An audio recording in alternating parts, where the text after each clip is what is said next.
I'm rewatching Outlander from the beginning.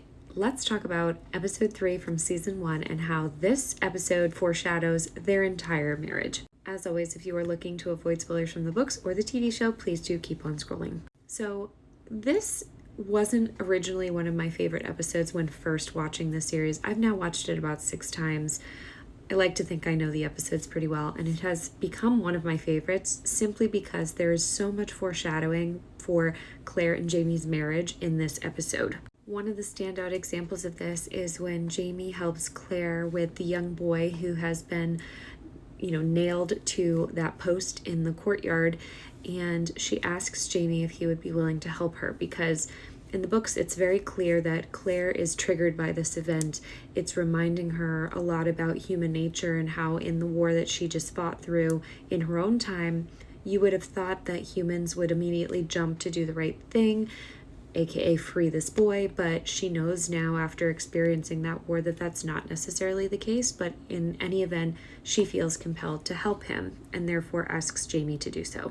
Obviously, we watch the two of them play out this very non-verbal ruse where Claire faints in order to distract the crowd and Jamie's able to help the boy free himself from the post. In the books, Claire asks Jamie for his help and he explains ahead of time that she would need to draw the crowd away because if he interfered, it wouldn't look good on him, especially considering he's a stranger to this boy. And in that moment, Claire realizes that she hadn't thought about the possibility of Jamie being put in danger by her request. But he seemed like he would be willing to try it, and so she agreed to faint on sight. So there's a lot more context in the books about how they came up with this game plan. And after they successfully free the boy, in the books, Claire thanks him for helping her, similarly to in the show, and he says it's no trouble. And she points out that it was at a risk to him.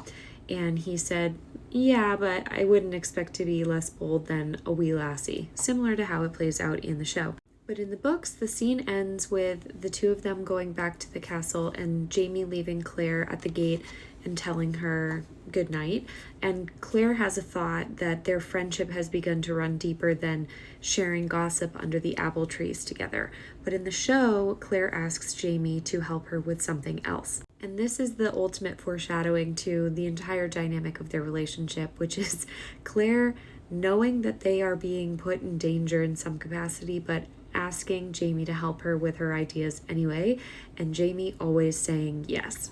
Like, if this isn't foreshadowing for the next 50 years of these two people's lives, I really don't know what is. And I also love how the same can be said for this scene where Claire is a little bit drunk and, they're talking about the bandage needing to be replaced and her knowing what's best for Jamie, and she reiterates to him that she knows best because she's the healer after all.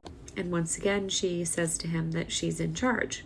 And I just love Jamie's expression here because he's amused by her being drunk, but he tells the truth. He's never doubted that she is in charge, which I think we can all remember from season 3, a very similar scenario where Claire has been getting drunk off of turtle soup and thinks she knows what's best for Jamie because she is a nurse and she is in charge. And Jamie is just amused by this, but also agrees that that's never been in question. Claire has always been in charge when it comes to him. So yeah, I love this episode for a number of reasons, but this foreshadowing and the early establishment of their dynamic and partnership with one another is definitely one of the reasons why it's a standout for me from season 1.